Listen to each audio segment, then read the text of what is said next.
İzahlı test 92. hissə 5-ci sinif ingilis dili. Choose the nouns showing domestic animals.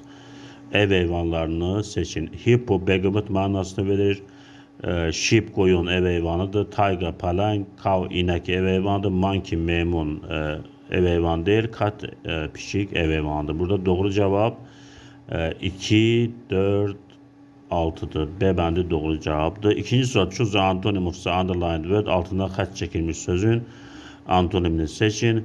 I enjoy going to the zoo. Mən zooparka getməkdən zövq alıram. Enjoy zövq almaq. Onun antonimi like xoşlamaq antonimi değil. Want istəmək onun antonimi değil. Wish arzulamaq onun antonimi değil. Dislike xoşlamamaq. Enjoy zövq almaq, dislike xoşlamamaq bir-birlərinin antonimidir. C bəndi doğru cavabdır. Üçüncü sual. Choose the correct preposition. Some wild animals are big in size olacaq və yaxud on size. Biz in size demək doğrudur. D bəndi burada doğru cavabdır. Bəzi vəhşi heyvanlar ölçüdə böyükdürlər. In size. Dördüncü sual. Choose the correct tense form. Dolphins Z-E-ya. Breathes to breast. Breast is breathing. Delfinlər hava ilə nəfəs alırlar. Delfinlər cəmdə olduğuna görə burada S artıra bilmirik biz. A bəndi səhvdir. To breast deyə bilmərik. Biz feili cümləyə daxildən tonu atırıq.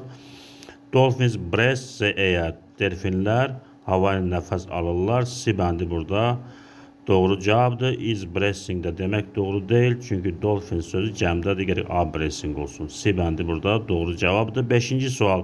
Choose the correct question. Düzgün sual cümləsini seçin. Where wild animals live.